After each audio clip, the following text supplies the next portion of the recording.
मनावरचे घाव कुणाला दिसत नाहीत. दुःख झाले खूप, चेहरा झाला उदास. मनातल्या मनातच दाबून ठेवलेलं दुःख अश्रू भरून डोळ्यात उमटले. माझी वेळ काय वाईट सुरू झाली? सर्वजण मलाच वाईट म्हणायला सुरुवात केली. ज्यांना देत होतो मी मान सन्मान, त्यांनीच केला माझ्यासोबत व्यवहार घाण. माझ्या जीवनात जगण्याचं काहीच राहिलं नाही अर्थ. माणसाचं जीवनच आहे सगळं व्यर्थ.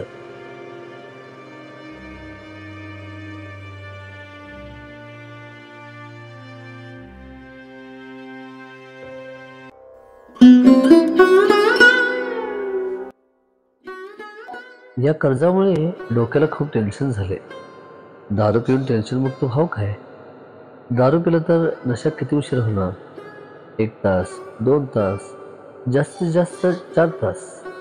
त्यानंतर काय? टेन्शन असणारच की.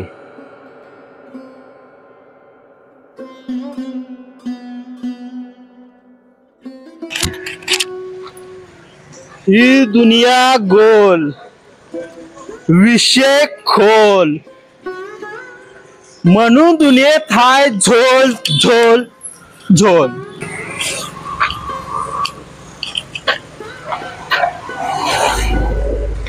जाणार आहे? जाऊ पण नको. जो आत गेला तो कुठंच जायच्या लायकीचा राहत नाही. ह्या जगात दोनच माणसं खरी बोलतात. पहिला दारुडा आणि दुसरा दारुडाच. आणि एक सत्य गोष्ट सांगतो, टेन्शन संपवायला माणूस दारू प्यायला चालू करतोय. माणूस संपतोय पण टेन्शन काही संपतच नाही.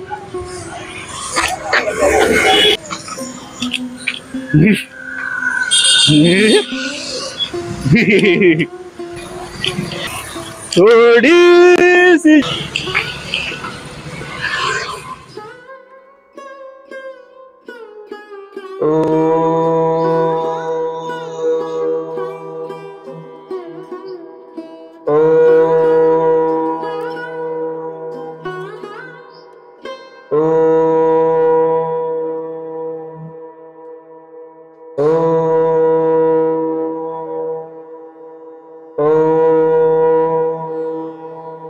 हे संत साधू महाराज जीवनातील सर्व मोहमाया सोडून सुखी समाधानाने कसे काय जगू शकतात?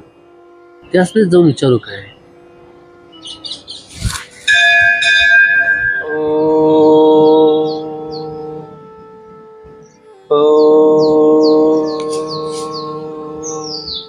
नमस्कार साधू महाराज.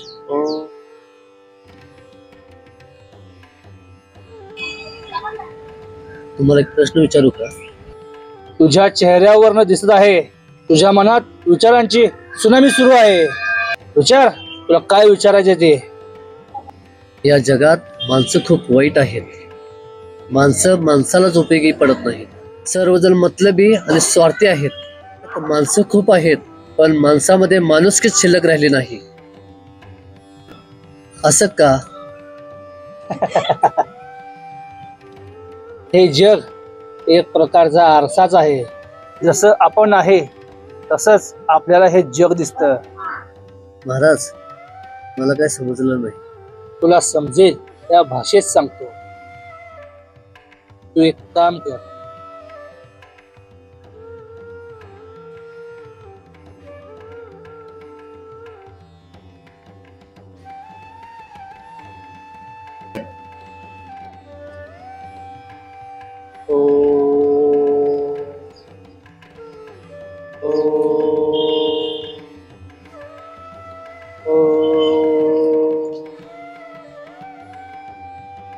या जगात जी माणसं आहेत दुसऱ्यांच्या चुका काढण्यात सर्वजण व्यस्त आहेत.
कोणीही त्या चुका सुधारण्याचा प्रयत्न करणार नाही, कारण चुका सुधारायचं म्हणजे वेळ द्यावा लागतो, पण मनुष्याकडे एकमेकांना वेळ द्यायला वेळच नाही रे.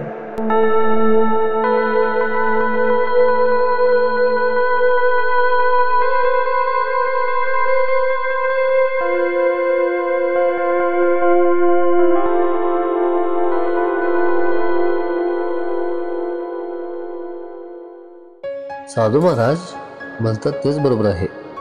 हे जग चांगल्याला वाईट आणि वाईटाला चांगलं म्हणणारच आहे. जगाला बदलण्यापेक्षा जगाकडे बघण्याचा दृष्टिकोन बदलायला पाहिजे आपल्याला.